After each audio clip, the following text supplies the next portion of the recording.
Good afternoon, everybody. It's really a delight to be with you. As Kara mentioned, I direct the Luskin Center for History and Policy at UCLA.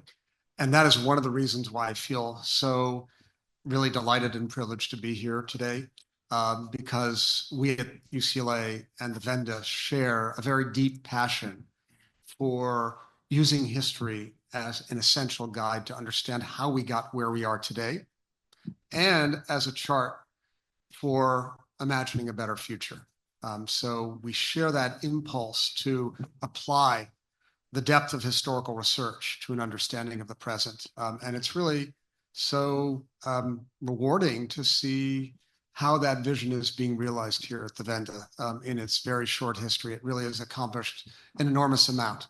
I want to say just one other, maybe one and a half other things before we jump into our panel. First, the conference title is Voices of Defiance. And I want to suggest that there are a couple of other nouns that we might think of in capturing that phenomenon that we're here to discuss. Sure, defiance. We've seen ample instances of resilience, ingenuity, creativity, and one that I'd like to spend just a minute on, resistance. And here I think of the really important expansion of that term undertaken by, well, a number of people, but perhaps most famously by the late, great Yehuda Bauer, who urged us to think beyond an understanding of resistance as a matter of people taking up arms. That is one very important mode of resistance. But Bauer encouraged us to understand resistance as the Hebrew term amidah, standing up in the face of a threat to one's own cultural integrity. And such, he understood resistance, amidah, as the performance of a theater troupe or a chamber ensemble in the most trying conditions between 1939 and 1945 in East and East Central Europe. And I think of that understanding of resistance as so apt to capture the Soviet Jewish Refuseniks dissident movement. And I have to say, I had a very personal exemplification of that principle of resistance when I met Sasha Smuckler for the first time, late 2017, early 2018, through a mutual friend of ours, Rabbi Cliff Cohen. And I remember being transfixed, Sasha, by that story of those three guys wearing the Mogen David who came up to you at the chess table. Never forget that. That was your introduction to the movement, and then you began to tell me about the curriculum that you and others underwent. It wasn't simply a matter of joining a movement, it was being educated in a movement, and then the student becoming the teacher. And then you showed me some of the extraordinary curricular materials that you had preserved and told me in that year when I was in New York about the massive volume of materials back in Moscow. And that, I think, made clearer than I ever understood before how extraordinary this act of resistance was. One of the most important acts of cultural resistance in the 20th century, as well as how rich a trove of materials there were for historians to plumb the depths of. And what great good fortune that, owing to the Robin family and so many others, those materials will be available here in Los Angeles, one of the great Jewish centers in the world, as well as other venues. I'm an historian of modern Jewry, but not a specialist in this extraordinary chapter in the history of modern Jews. But I have a very keen amateur interest, which was really inspired by our encounter in 2017, 2018, Sasha. So thank you. I'm really delighted to be joined by people who are expert in the subject at hand. And we turn our attention now to scholarship, what it has told us and what we think it can tell us. I'm not going to recite the very impressive biographies of our participants. You can read them in the booklet. But I do want to open up by asking each of them to tell us a little bit about who you are and what your research has focused on in this very rich area of the history of the Soviet Jewish resistance movement. So let's begin in the most proximate terms. Anne, can you start us off? Sure. Thanks so much, David.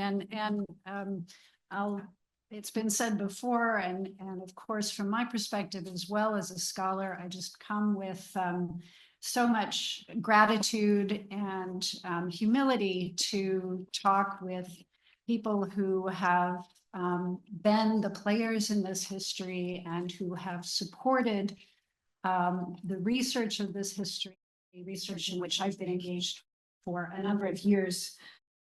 I'm at the University of Toronto. My appointment is split between the Center for Comparative Literature and Slavic and East European languages and cultures. My background is a language literature background, and I was studying uncensored late Soviet novels in the late 90s as a graduate student when I realized that it was not just the content of those novels, but in fact, how they were written when they weren't going to be published, and what the imagination of the authors was for their audiences, and what those kinds of works meant to the readers who would receive them, both within the Soviet Union, but also beyond the borders, because these traveled through transnational networks to reach varying audiences with varying expectations.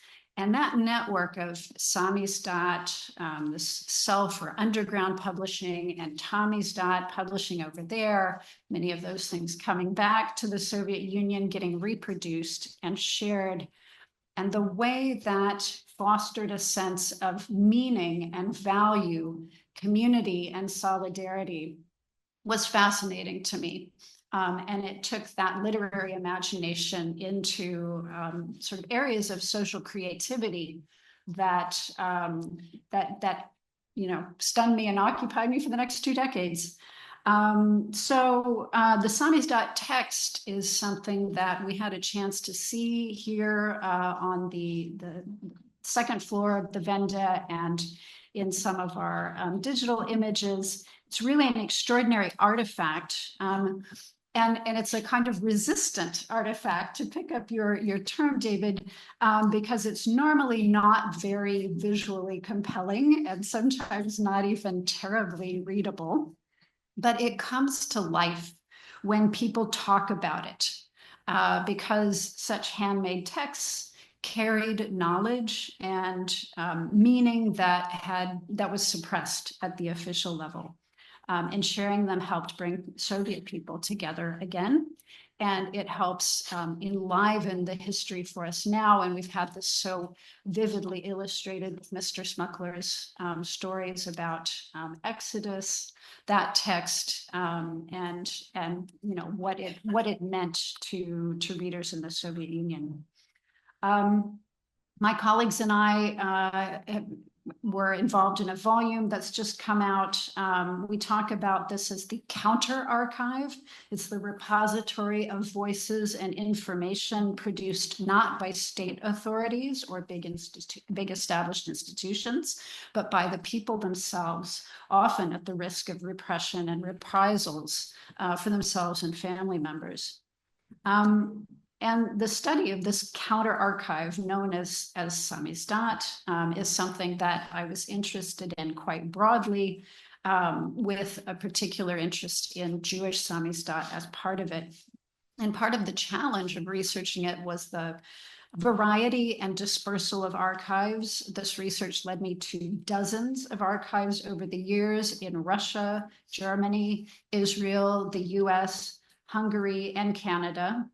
The UK and France, big institutions and very small ones, informal or community archives. And one of the most important things I did, in addition to interviews with participants and activists and editors, was talking with collection owners and managers. And sometimes those roles overlapped. It was former participants who became custodians of a history that was not yet mainstream. And talking with them and also with other interested archivists who knew the materials and people involved could provide information that no other sources could. And it created a personal connection and investment that was mutual in this history. So I want to emphasize the complementarity of addressing the challenges of dispersed archives through digital resources that can make things more accessible broadly, but also the affordances of on-the-spot consultation of materials. In the case of the Counter Archive, people really do identify with their materials. Having the chance to talk with people on the spot, to interact physically with these documents and with the people involved is really, I think, a crucial part of making this research come alive and thinking about its relevance for future generations. And I just want to close with another observation. Last week in Toronto, our Judaica librarian, Nadia Sharon, gave a presentation on books that had been looted by the Nazis from Jewish owners, showing us digital images of the book stamps that testified to the physical trail from, for example, the Jewish community of Auschwitz, what Jewish residents called Auschwitz, the town of Auschwitz before the Holocaust, to a DP camp after books were taken by Allies and distributed, and on to further institutions. These book objects, as he told us, remained as physical traces and reminders of owners who were, in too many cases, murdered. The aura of samizdat documents is generally much less tragic, fortunately. They testify to the life and activity of a post-totalitarian society after Stalin, in which people were realizing themselves as full subjects, speaking, acting, and building ties, community, and identity with others in independent ways, not fully controlled and determined by the party. Thank you, Ed, for that. I must say there's so much in what you said that I'm tempted to offer a 10-minute response to pick up on all that's of value.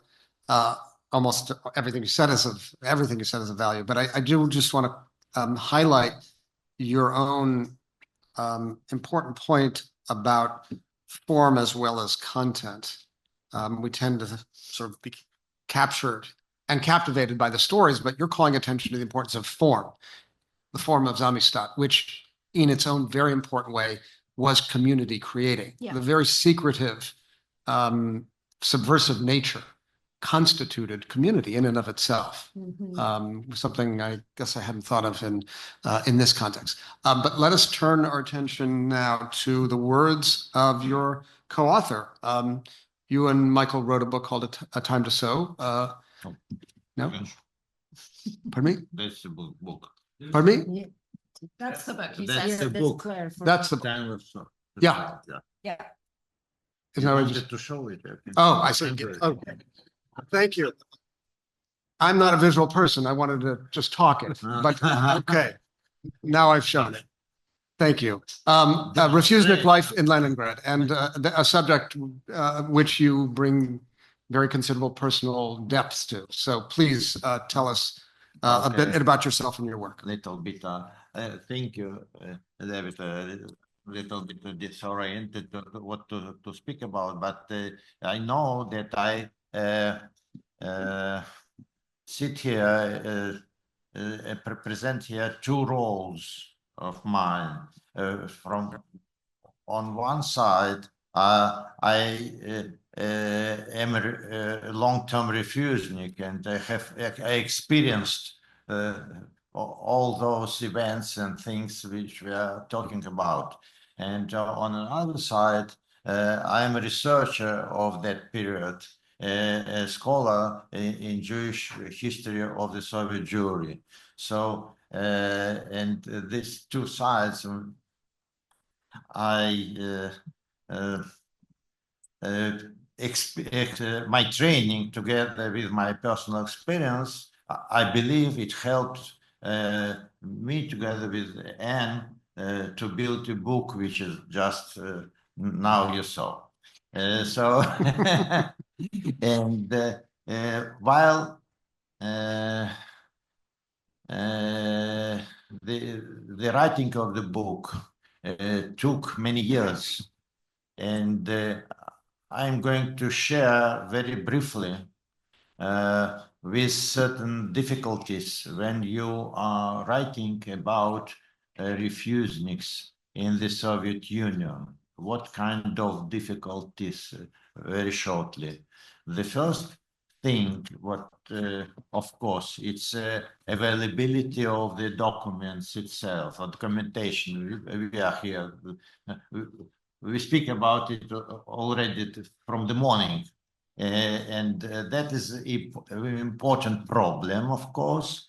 And we know, everybody knows, that there are still archives or documents which are unavailable, still unavailable. It can be in Russia, say, KGB archives, very simple to name, SPSU archives, and or maybe certain parts of archives of Israeli native. And I guess that in the United States, you also can name such collections which are not accessible. How to cope with this? And can we write when we don't have this access? I believe that we can write. First of all, because often things which are hidden in inaccessible archives, they are not hidden in open archives. I mean, many things which are look like secrets, in fact, you can find somewhere else. Secondly, after the dissolving of the Soviet Union, certain copies of these documents, if you can't find Moscow, maybe you can find somewhere in Kiev or in Vilnius. Of course, they purged part of those documents before, but you never can do it properly, perfectly. Something always stay there, and you can find. That is about availability of the documents. The second problem, which I think it's another opposite, it's that about Refusenik movement, about Soviet Jewry. We have in the world huge amounts of papers and documents and in different forms, and published, unpublished, and bureaucratical and other. So the second thing is how to cope with who can read all that, and how to cope with that, all that. And then you should just discuss a matter of reliability. So you should, a scholar should develop in himself, herself, a kind of internal navigator among all these sources, which are not equal from the point of reliability. Sometimes they simply return one after another the same, but it's the same, and sometimes you can read not.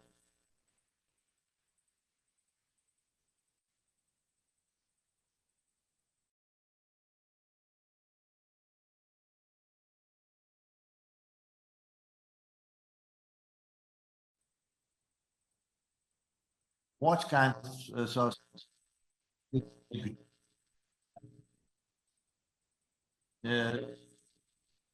Swiftly and fast. Otherwise, if you don't do it, you simply drown in all the sea of sources. It's very important. And another problem I faced, for example, that very much and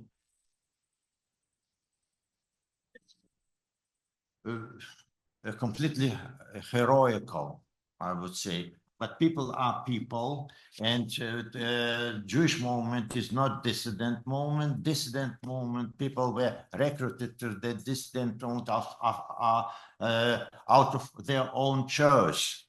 And the Jewish movement, people were forced to participate in this movement. So in the beginning, those who got refused, they were regular, most of them regular Soviet people who didn't want to fight and to struggle or to confront the authorities, and they had to. They were put in the position, and they were not from the beginning so much idealistic and ready to die for the cause and all that. We should understand it is not the pub. It was very white women. Some of them were heroic, and most of people were regular people who did it out of no choice. And because in time when it happened, it was politically correct to describe in romantic colors. Now, when we are more relaxed and can see what it was, in fact, when we should understand that some things which were already published or written is not relevant or updated.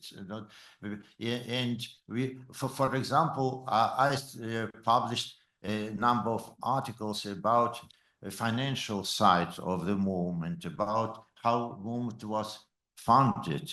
And once it was taboo to speak about it, because people thought that if you speak about money, we somehow stained the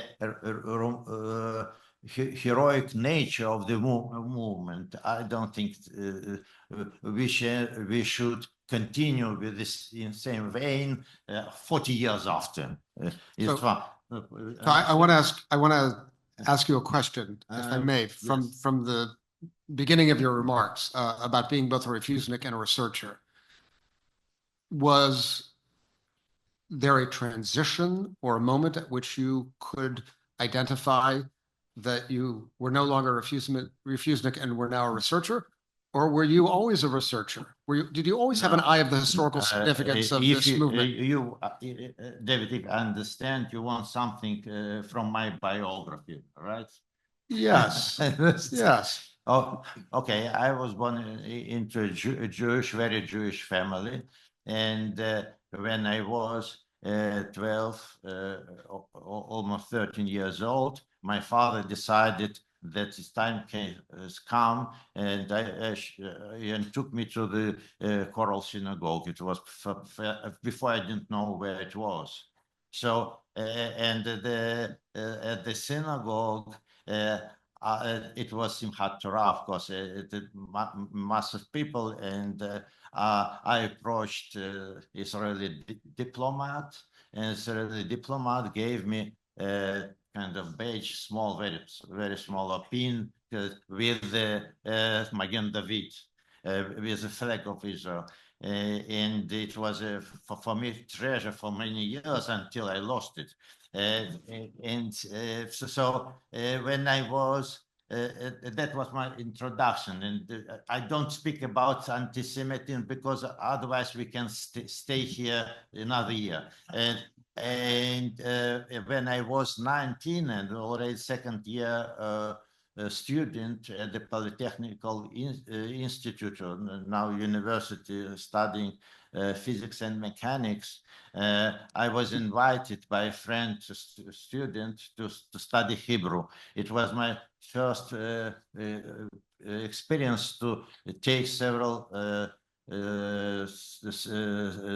classes in Hebrew, and my friend belonged to the group which very soon after went to the trial, to the Leningrad trial, first Leningrad trial, second Leningrad trial, Kishinev, Riga, and all that, because I studied in 69 and 70 already. Somehow they didn't notice me because I was very insignificant comparatively to them. So I finished the university and worked as a computer programmer years.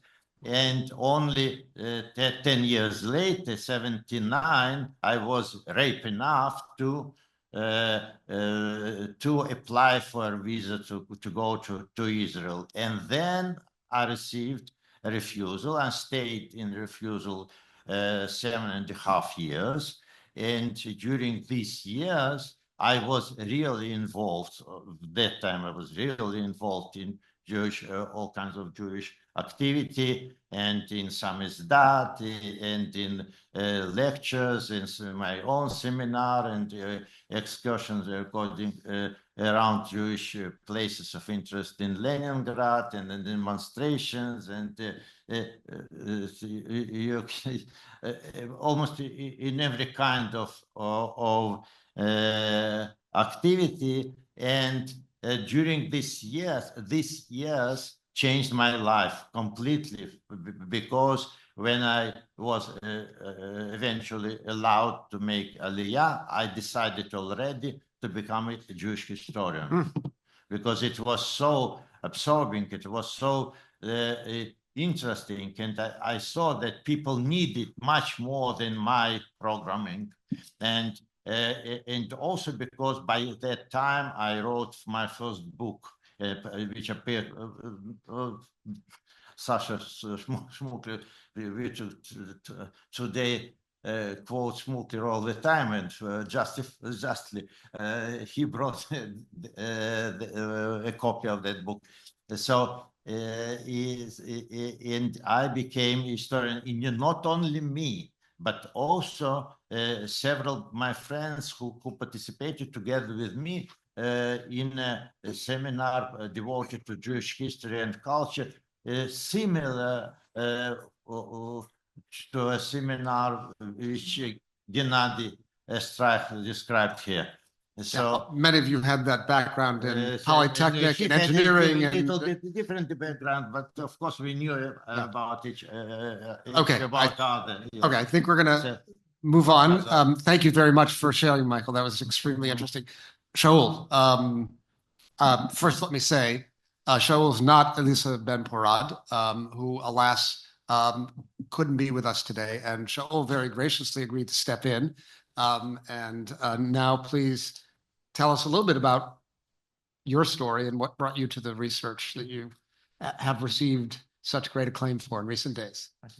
So I approached this as a sociologist. My appointment at Vanderbilt is in sociology and Jewish studies. And from the Jewish studies, and my focus is on American Jewry. There's a sticker out there that has a surveillance camera, and it says "Sistine Pon Camera." This is not a camera. My book is not a book about Soviet Jews. My book is a book about American Jews and about activism in the States and in other parts of the West. But when I was thinking about the impact of the Soviet Jewry movement, we will often think about it in terms of the mass immigration. And obviously that's the key thing. But even before the movement accomplished anything vis-a-vis the Soviet Union, it was already changing Jewish life in the United States. And it became the largest mass movement in American Jewish history. It had, until last November, the largest American Jewish rally was the rally that took place in 1987. And so understanding what the role of this movement was on American Judaism, American Jewish culture in the 60s and the 70s and the 80s was what I really, that's what lit me on fire. You know, I was born in 1969, raised in New Jersey. I twinned my bar mitzvah. I wrote some articles in my college newspaper about Soviet Jewry. But when I was a freshman at George Washington University in DC, a mile, even less, from the rally in 1987, I missed it.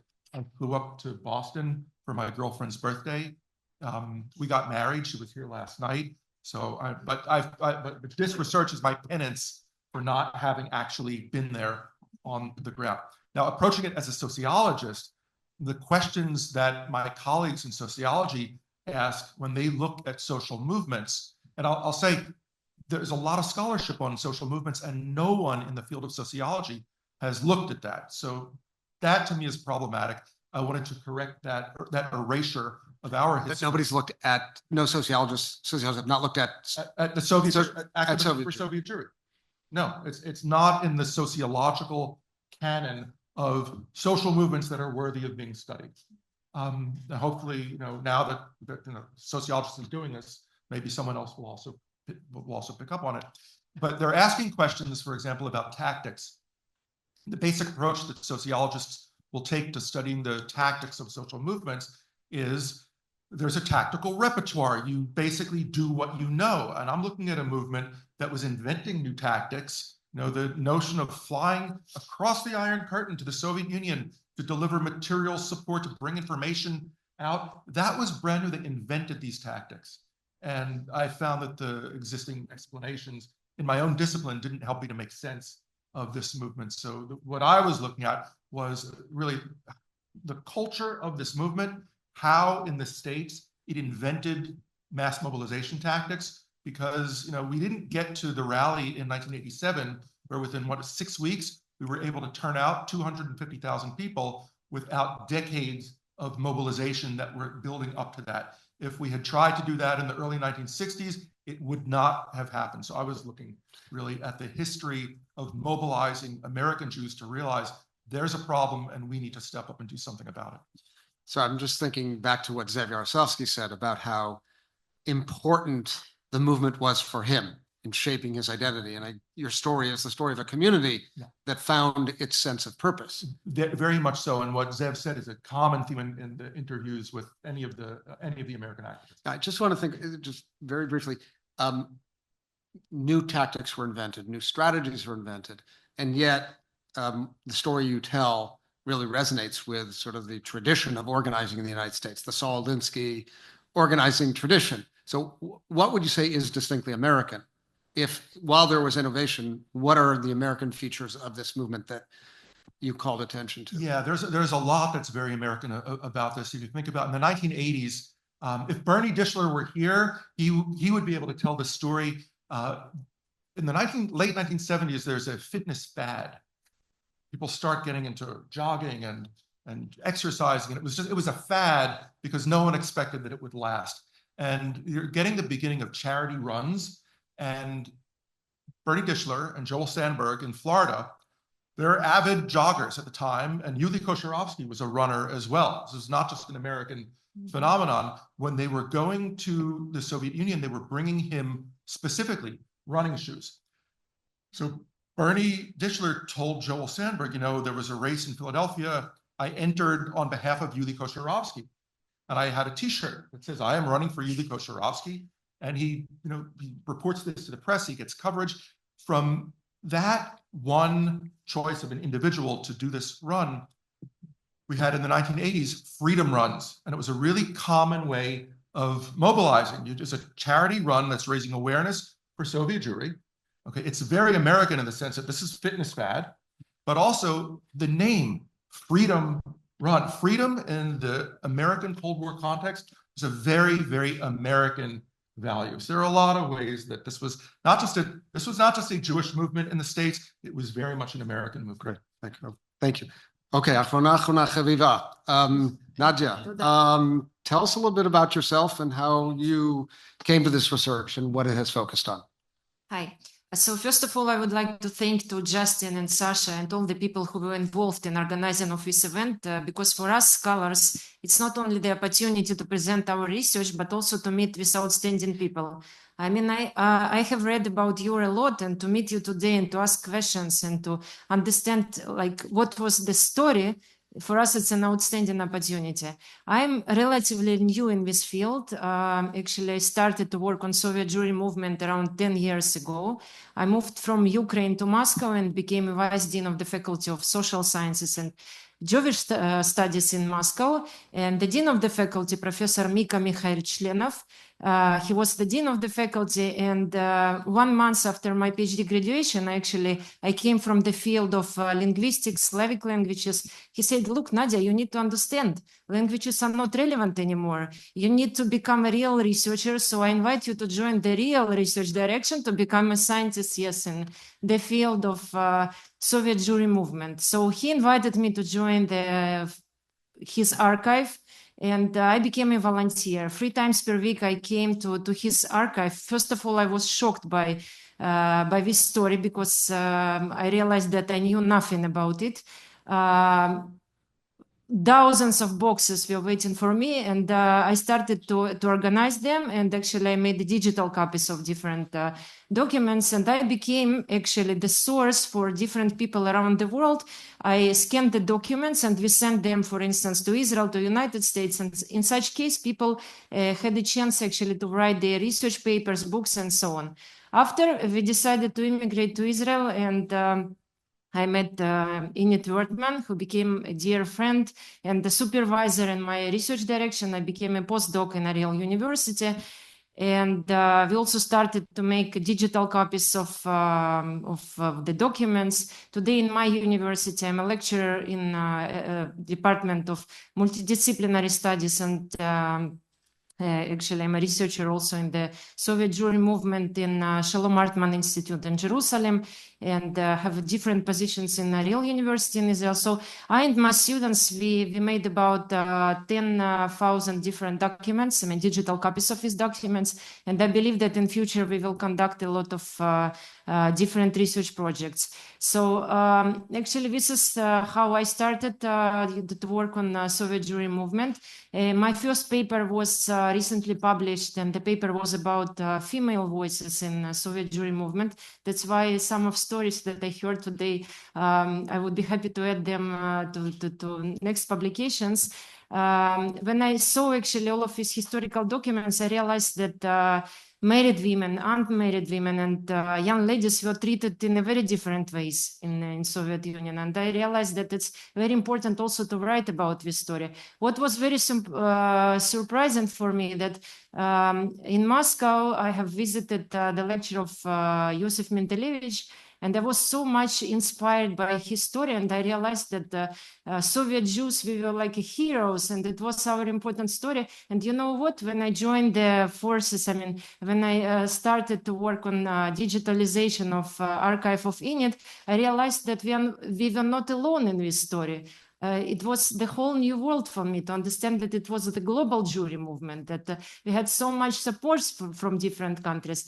And I can tell you that, for instance, teaching my students about this direction, it's always inspiring and exciting. Of course, we see, and actually it's one of the challenges today, that students do search and use a lot of artificial intelligence systems, and sometimes you get, you know, unexpected results in their research projects. But in any case, I think that the joint forces and such kind of events provide for us a great opportunity to involve young generation of scholars and students, experienced researchers, and just to join forces.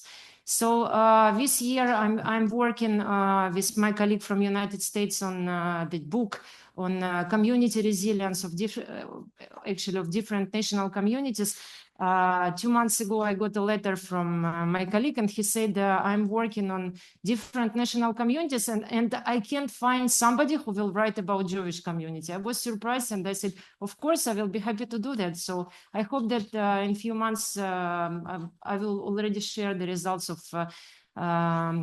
this collaboration. And the last point, I think that it's very important also to write research on children's story, because I saw a few books and I read a lot of stories, and I think that we should emphasize this part of the story as well. Thank you.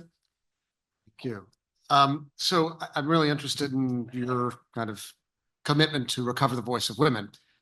Was there a story or personality from your research that really kind of galvanized your attention and you felt, I must tell this story? It's such an important omission from the body of literature. It's such an important contribution. What was there a story or personality? My first, the very inspiring story for me was Ida Nudel. I have read her book in Russian and in English, the book which is called The Hand in Darkness. For me, as a young lady, I remember exactly, I was 26 years old, and to read this story, about the knife under her pillow, and the whole story of her life, for me, it was something outstanding.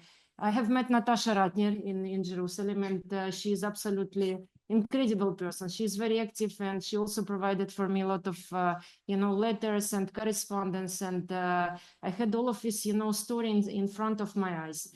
And in my paper, actually, I wrote about few stories. Raisa Palatnik from Ukraine, Ida Nudel, and Nadezhda Fratkova.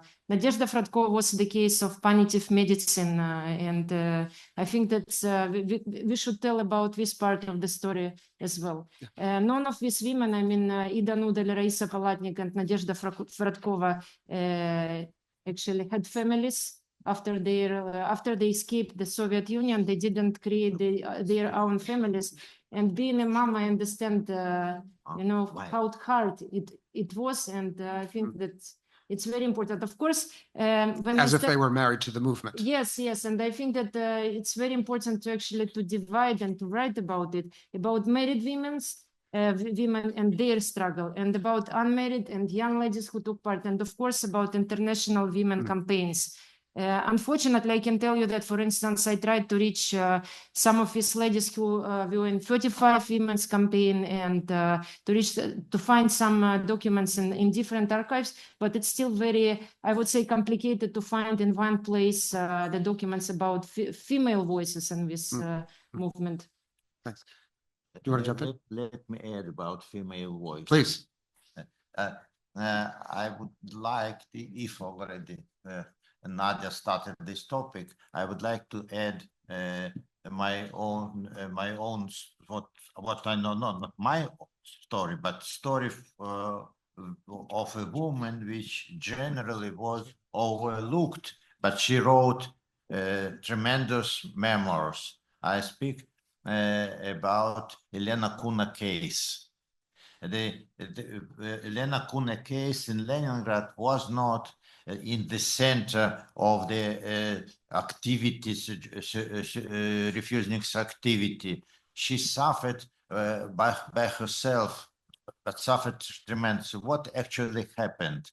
The family decided to immigrate. And first, what they, of course, they refused. What they could send one of two daughters of their two daughters, who was violinist, talented violinist, to Israel. She immigrated, others remained behind. And the daughter eventually played in the famous Israeli orchestra of Zubin Mehta. And in order to help her, mother decided to send her a good violin, and they smuggled through a Yugoslavian student a violin to Israel. And somehow KGB learned about that. That was the whole story. And after that, it became a hell for the family. They destroyed the whole family, and mother became insane, and father died, and Lena, her sister of that, she became kind of hostage, like in Gaza, only not for a year or something, for 70 or 17 or 15 years. I don't remember exactly now at the moment. Her life was completely destroyed because of this violence. It was a personal case. She was not famous like Anatoly Sharansky, but there were such cases, not in the center of the movement, but nevertheless, it was a very pitiful victim. And I think you wanted to say a word. Yeah, and I'm taking this story actually from testimony that that Misha had gotten for the book, and it was one of the stories I really loved there. But one of the reasons I think it's important to talk about it is because when we're thinking of heroism in the movement, that took so many different forms, and sometimes it was really everyday heroism, and sometimes the labor that women were performing to actually make things happen has gone unremarked. And it's, I appreciate the fact that you brought that in. This was Golda Achiezer, whom I suspect you know. And, she was the daughter of the famous Moscow cultural expert, Alexander Achiezer, later professor at Ariel University. But this was the phase in the early 80s in Leningrad when people couldn't leave and when a lot of stuff was just happening in apartments, including the revival of religious life. And she married Elimelech Rochlin, Leonid Elimelech Rochlin, and moved in with him and started teaching there. And they were hosting so many people at the house because he was the center of much of this religious life that it was quite something to suddenly keep a kosher home under the eyes of so many people who come, and it's so meaningful for them.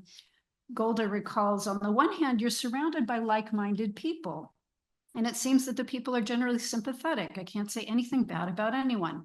But on the other hand, your private life is lost. And this, the sacrifices that it took sometimes, and the labor was emotional as well as physical, to actually create this Jewish life, often from scratch, for people who are recovering it. And on the one hand, I find that so inspiring because people are renewing and recovering traditions and bringing them to life in their own lives, in their own homes. On the other hand, it takes a lot to do that. Personal sacrifice. So it would be very tempting to plumb the depths of these extraordinary stories for a long time, especially as a fellow historian. But I would like to turn our attention from what you've researched to what you think it tells us about today. If you distill the essence of your research, Shaul, I'm going to turn to you first. You've produced a very important major study of a social movement. If you distill the essence of what you studied, what do you think we take away from it that's of relevance to today? What do we learn from it that we might put to use in today's world? Yeah, all right. Well, there's so much I can say. I'm going to pick one. And that goes back to the previous panel when talking about the kids today. And what can we do? If you think about what happened in the States, the kids back then were the ones who organized. And it was not that, it was clearly intergenerational and there were partnerships, but the notion that older generations are needed to save the younger generation to wake up and get active in the ways that they should, that's not what happened in the American Soviet Jewry movement. And a bunch of generations came to the same realization. They worked together. And so the lesson I would take for American Jewish activism in this moment is listen to American Jewish youth and let them empower themselves. I've heard even when Sasha was talking about, right, he's learning, right? He goes from get involved in the movement to develop a curriculum. Now, if the students are not getting the sense of pride in their own heritage from taking our classes, they can organize their own teachings. They don't need us, the professors, to be doing this. The lesson is not, compose a movement that is distinctly multi-generational. I thought that's what it might be. It's get out of the way and let the kids lead us to redemption. I don't think that our older generations need to think about how we save the kids. There are youth out there who are already stepping up and taking leadership, filled with Jewish pride. and they may or may not know about, their forebears in the Soviet Jewry movement, in the Soviet Union, in the United States, in Israel, in Canada, all over the place, right? But I would say we look to them and we help them and we come together and we work as partners. But we're not, we should not have a savior syndrome vis-a-vis the youth. We can work in partnership with them because we have something to offer and they have something. So many movements in a prior generation, in fact, operated according to that principle of youth leading youth in particular. Many of the ideologically driven Jewish movements. So Misha, I want to ask you if you understand your own experience in that which you research as part of a movement of significance in 20th century Jewish history. What do you think we can learn from that movement's history that's of relevance to today? It's a difficult question. I think that in the post-war, post-Second World War Jewish history, the Soviet Jewry movement and the movement of the Soviet Jews was maybe most significant event, if not to take into account what is happening in Israel, outside Israel. And it is outstanding also because of consensus of many different parties participating from left to right. Everybody understood the need to have Soviet Jewry in the West, and everybody more or less understood among the Refuseniks the need to stay together, confronting the Soviet regime. So I think it was very significant event, and if I look around and I see that for many of the participants of this event, of the story, the stories became the central point in their life, and even today influences their life. And for many among those who are present here, otherwise they won't come. If they came 40 years after and they find interest in this topic, it means it was their whole life. Of course, for me, of course. And may I add important observation, 1 minute, not more. When you research, when you write, say, on Jews in medieval Spain, you know for sure that nobody would come and say what you're writing is false. It's not true. We were there, we participated, and it was completely different. Here, when you write, you know that there are still people who are alive, who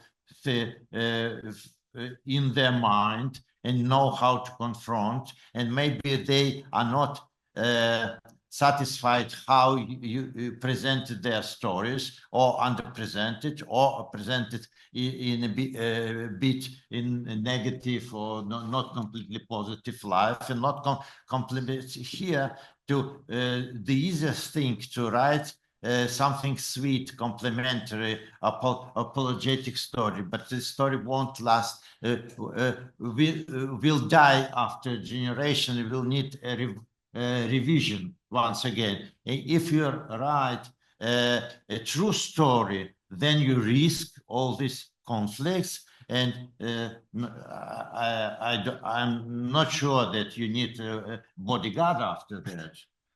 But of course you may spoil relations with a number of your friends or comrades who didn't quite see it that same way. It's an interesting contrast. That's a bit choice, and I was aware about this. It's an interesting contrast between the sort of retrospective differences that emerge, and what you highlighted, which I think is really important and quite unusual in the history of the modern Jewish experience, which is a rare moment of consensus, right? One of the successes of the movement was that it achieved a rare moment of Jewish consensus. Okay, Nadia. Yeah. Okay, so I think that what we can take is, of course, outstanding success.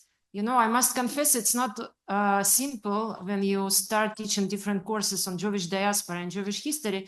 You always have to explain for students from the very beginning, dear students, we will learn a lot about Jewish pogroms in Jewish history. Yes, we had so many unsimple periods in Jewish history during different periods. So when I have an opportunity to talk about Soviet Jewry movement, it's always life-changing experience for students because they understand that everything is possible, that we have this outstanding period in our history. This is the great example how we can strengthen the identity. Because I can tell you that I work a lot with the students from the countries of former Soviet Union, and in most of the cases, I think that it's important to say that we are not talking about Jewish identity today. In most of the cases, we are talking about shadows of Jewish identity today. And it's very important for such students to see the examples of such historical periods where they can learn about outstanding global efforts. I think that this is a great example that we can use today, and definitely it will help us. And of course, I think that my generation and generation of my students, we should thank to all the Jews around the world who took part in this outstanding movement, because my childhood and when I was a teenager, my life was different from your life. We had Jewish universities in countries of former Soviet Union. I was a proud member of Jewish community from from my childhood.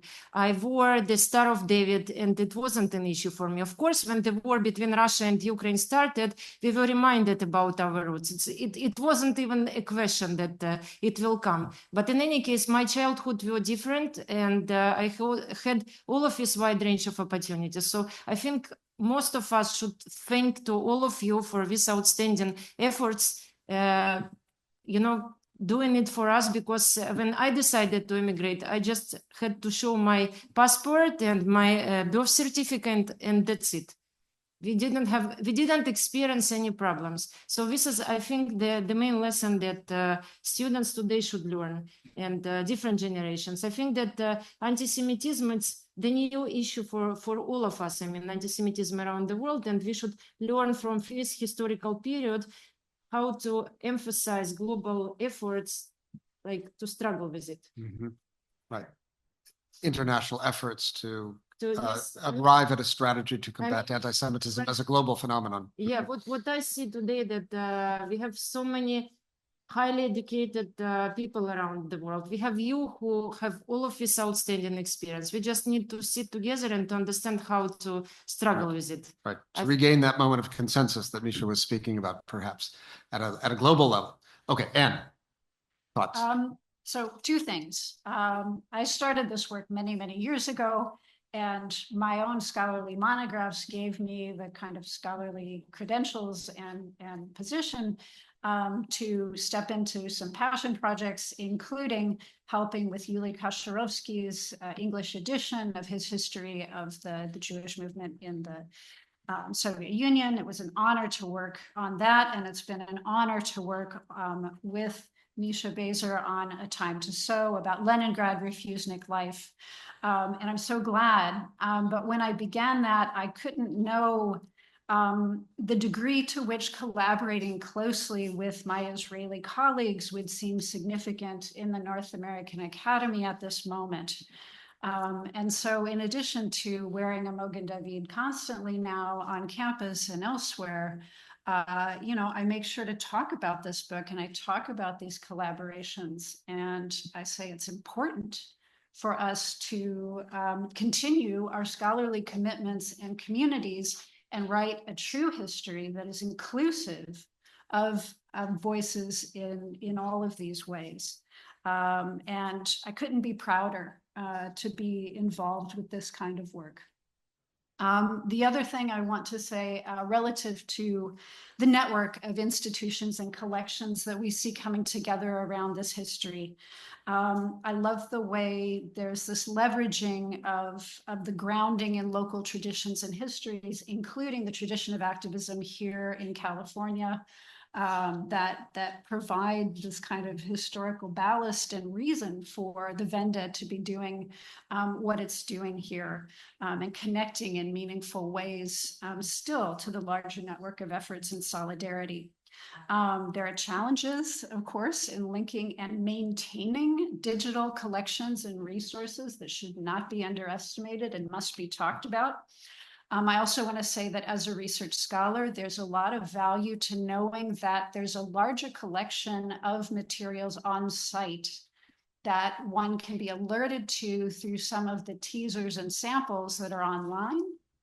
But it's been very valuable for me, and I think it is for other people, to know that you can go and work with things that are part of a larger collection and help bring those out. So it's not necessarily that everything should be online. Just making things accessible is not enough to actually do the historical work that needs to happen to make this meaningful. There should be a little bit of resistance, actually, to getting the research done that stimulates people to go and do that and feel like they can make a difference by working with what has actually been collected in various places, like this meaningful Wende location.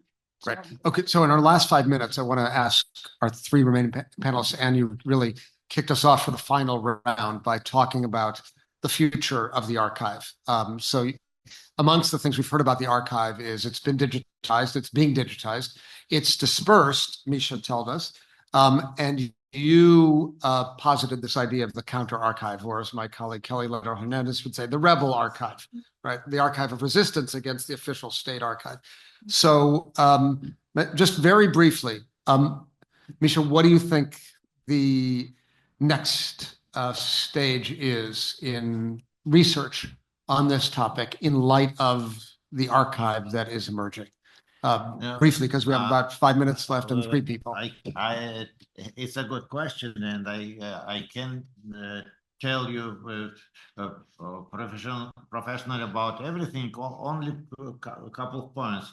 One point is that today I'm heading an association, Remember and Save, which was established by long-term Refuseniks Abba Ratutazal, and which collected historical material about Jewish Refusenik movement for many years, and now this collection is held in the archive, state archive for history of Jewish people, in the National Library in Jerusalem.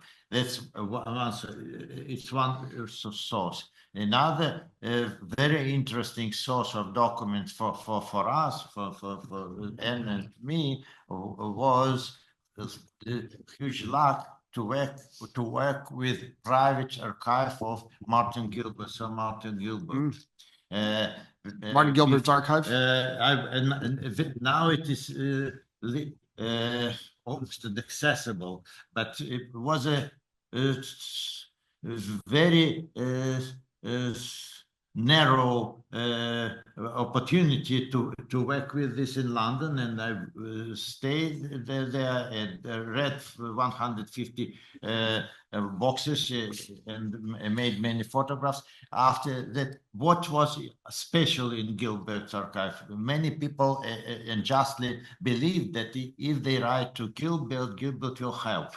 And that if Gilbert was an advisor of Margaret Thatcher, he had different kinds of connections, and he knew how to present things, and was very energetic. So Gilbert received thousands of letters. Some of these letters, of course, you should be critical. Some of these letters are not significant from the point of history.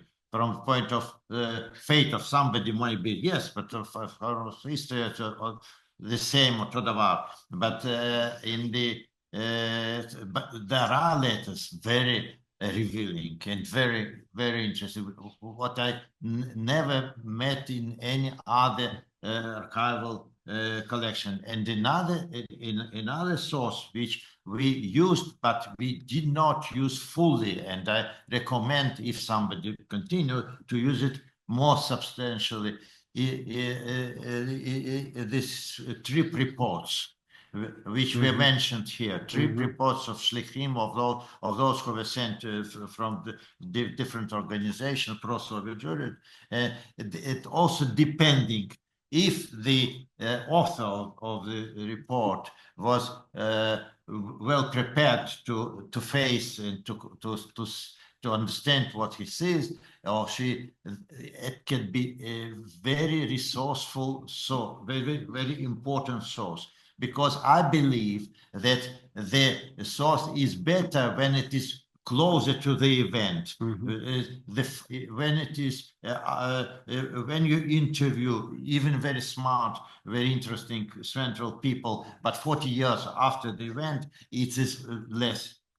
Okay, so you've given us two things to think about: trip reports about which we heard, and the Martin Gilbert private letters. Private letters. Private letters abroad, because in private letters abroad, sometimes people wrote things which they even did not disclose to their friends. Right, and people should plumb the depths of the Martin Gilbert archive. I just have to mention that I met Martin Gilbert once in Jerusalem at a Shabbat lunch.